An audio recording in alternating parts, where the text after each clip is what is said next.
Assalamualaikum warahmatullahi wabarakatuh. Perkenalkan, nama saya Galum Isnawa. Saya berasal dari Fakultas Usuluddin Adab dan Dakwah. Di fakultas tersebut saya mengambil jurusan Ilmu Al-Quran dan Tafsir. Dalam video ini saya akan menjelaskan tentang hukum mat. Namun sebelum saya melanjutkan video ini, alangkah baiknya teman-teman mengklik tombol like, comment, share, dan subscribe. Baik, sebelum saya menjelaskan tentang hukum mat, alangkah baiknya teman-teman mengetahui apakah pengertian dari mat. Pengertian dari mat ini terbagi menjadi dua. Yang pertama, mat menurut etimologi. Mat menurut etimologi adalah memanjangkan atau sesuatu yang memanjang. Dan yang kedua yaitu mat menurut terminologi. Mat menurut terminologi adalah memanjangkan suara huruf dari huruf-huruf mat. Huruf-huruf mat. Huruf-huruf mat ini terbagi menjadi tiga. Yang pertama yaitu alif mati jatuh setelah harokat fathah. Yang kedua wawu mati jatuh setelah harokat dhammah. Dan yang ketiga yaitu ya mati jatuh setelah harokat kasroh. Setelah teman-teman mengetahui apakah itu pengertian dari mat dan apa saja huruf-huruf dari mat, nah, di sini saya akan menjelaskan tentang hukum mat.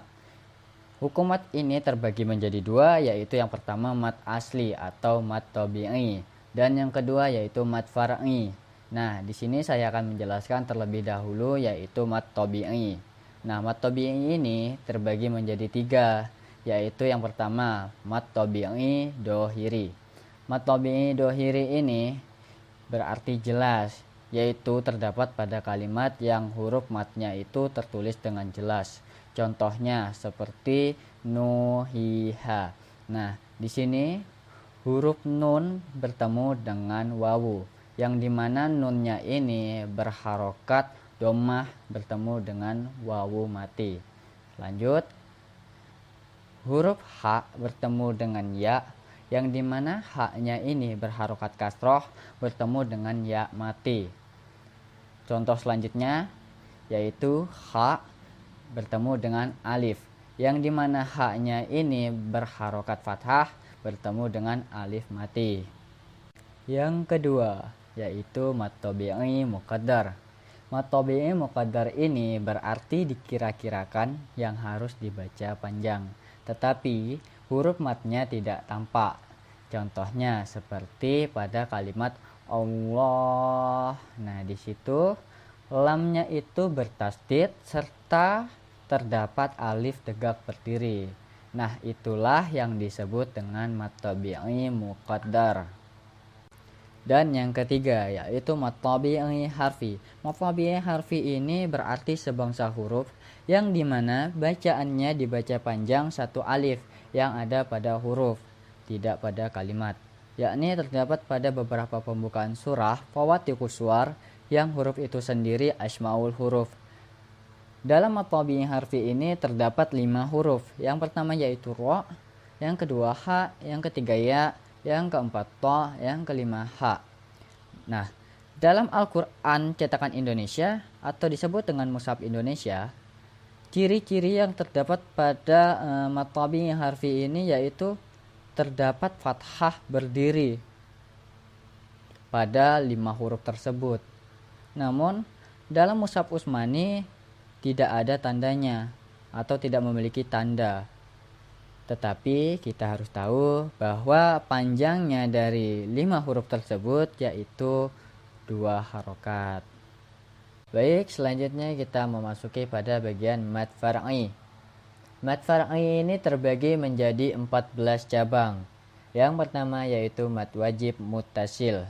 Mat wajib muttasil ini sebabnya ialah karena adanya mat yang bertemu dengan hamzah dalam satu kalimat yang dibaca panjangnya kira-kira 4 sampai dengan 5 harokat.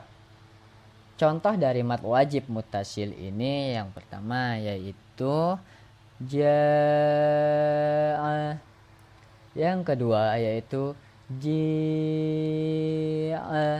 Nah, mat wajib muttasil ini wajib memanjangkan serta wajib menyambung, atau dalam arti keseluruhan yaitu wajib memanjangkan dan menyambung.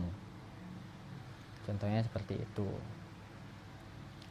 Yang kedua yaitu mad zaid munfasil. Sebabnya ialah karena adanya mad yang bertemu dengan hamzah di lain kalimat, yang dimana bacaannya itu dibaca panjang, kira-kira 4 sampai dengan 5 harokat. Contohnya seperti wala antum bima unzila. Nah, di situ yang manakah disebut dengan mad?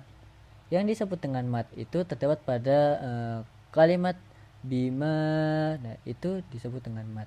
Kenapa? Karena mim memiliki tanda atau berharokat fathah bertemu dengan alif mati. Terus yang manakah disebut dengan hamzah di lain kalimat? Yang disebut dengan hamzah di lain kalimat itu terdapat pada kalimat unzila. Nah, di situ pada kalimat bima, terus selanjutnya di lain kalimat unzila.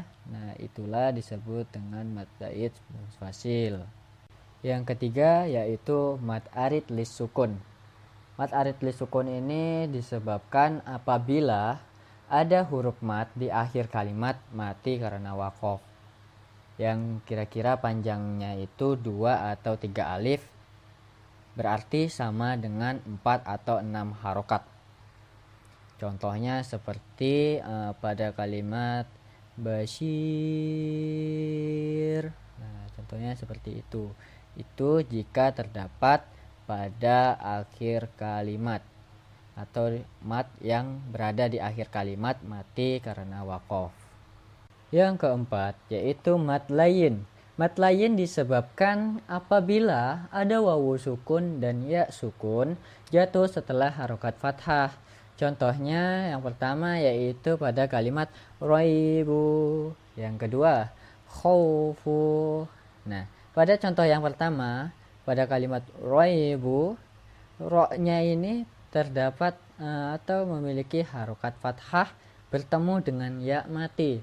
Itulah yang disebut dengan mad layin. Dan contoh yang kedua yaitu khaufu, yang dimana huruf kho-nya ini berharokat fathah bertemu dengan wawu mati. Jika seandainya pada kalimat raibu ro-nya ini berharokat kasroh bertemu dengan ya mati, maka itu bukan disebut dengan mad layin, tetapi itu disebut dengan mad tabi'i. Nah, dan yang contoh yang kedua, apabila khaufu ini kho-nya diganti, harokatnya itu diganti dengan dhammah bertemu dengan wawu mati, itu juga bukan disebut dengan mad layin, tetapi itu jatuhnya pada mad tabi'i. Yang kelima yaitu mad badal. Mad badal yaitu mad pengganti apabila ada hamzah sukun terletak setelah hamzah yang berharokat fathah, kasroh, dan dhammah. Contohnya seperti pada kalimat yang berada di sebelah kanan yaitu amanu, aimanu, dan uti. Nah, di situ pada kalimat bagian sebelah kanan itu terdapat hamzah, yang dimana hamzahnya itu hamzah mati atau hamzah sukun, sehingga diganti dengan amanu yang tidak tidak dituliskan hamzahnya. Itulah yang disebut dengan mad badal. Mad badal itu artinya pengganti. Yang keenam yaitu mad iwad. Disebut demikian karena mad iwad ini merupakan hasil tukar dari tanwin mahal nasab fathah tain pada akhir kalimat yang diwaqaf, dan panjangnya itu 1 alif atau setara dengan 2 harokat. Contohnya seperti pada kalimat aliman. Nah, di situ pada kalimat tersebut mimnya itu berharokat fathah tain. Karena dia berada di akhir kalimat yang diwaqaf, sehingga bacaannya itu dirubah menjadi panjangnya 2 harokat, sehingga bacanya menjadi alima. Seperti itu. Yang ketujuh yaitu mad lazim khilmi mustaqol.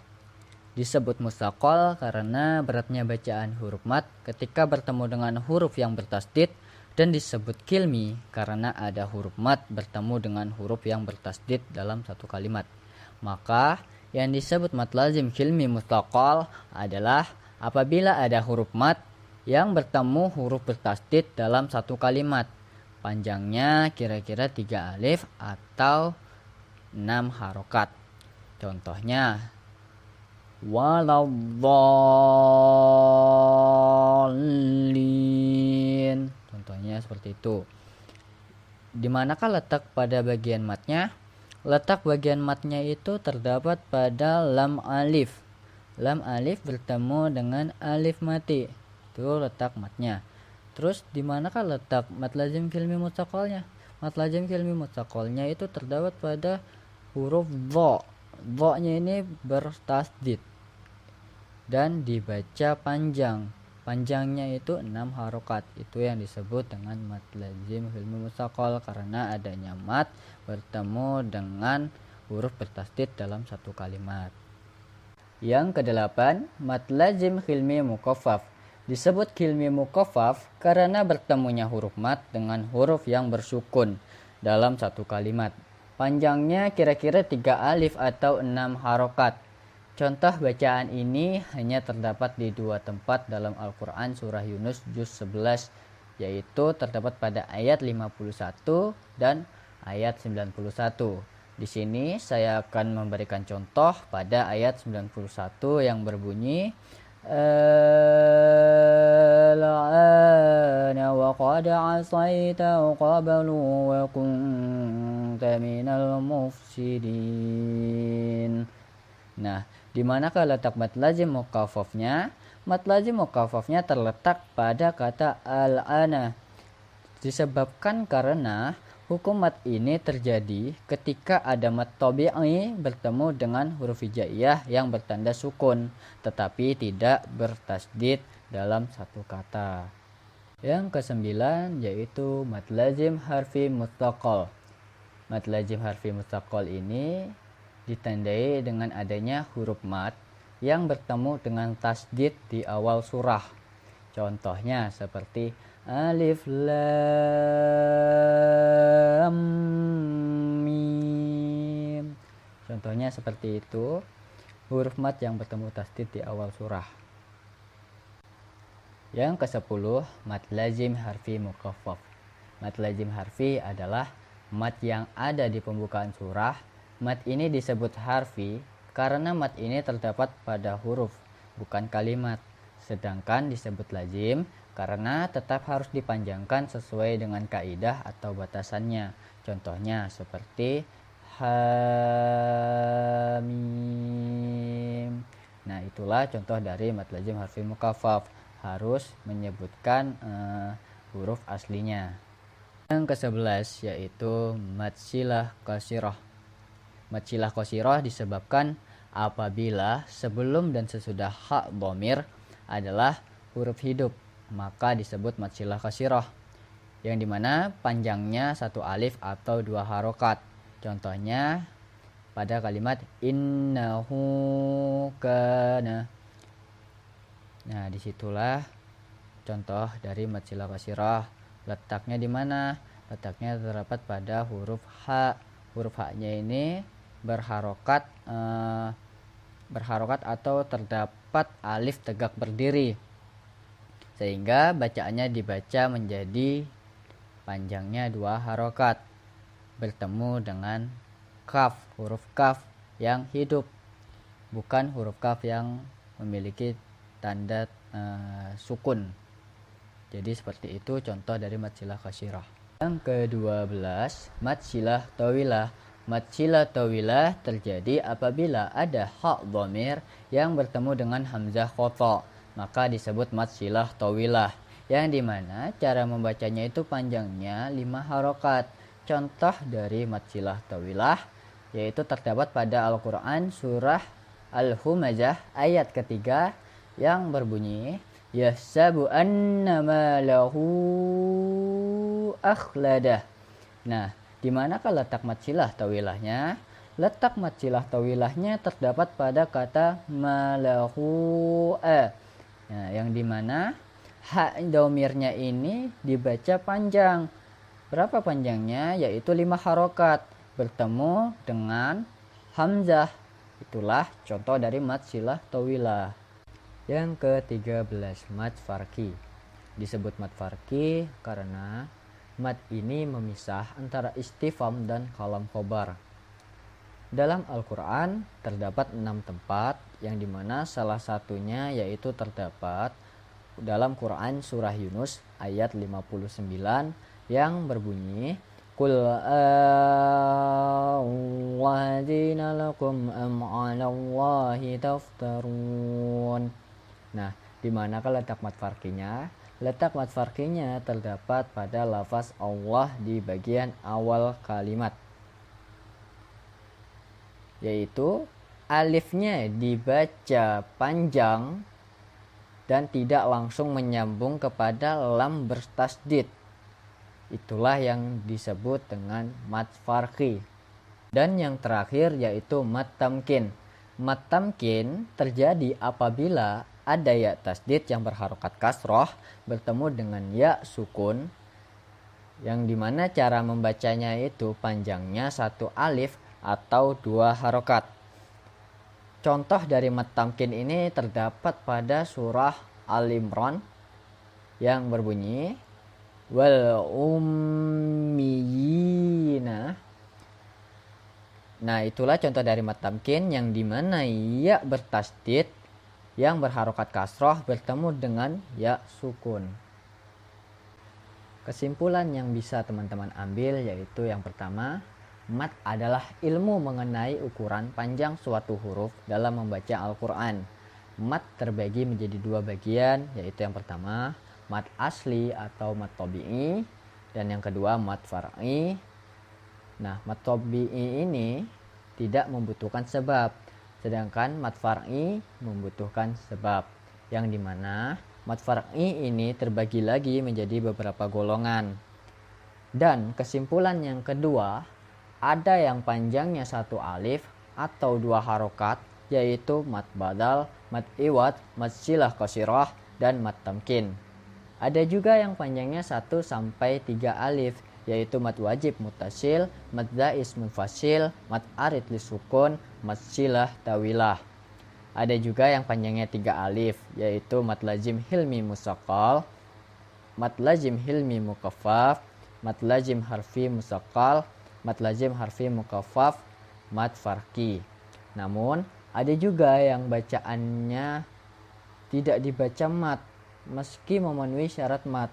Bacaan ini bisa disebut dengan sifir yang terbagi menjadi 2, yaitu mustadir dan mustatil.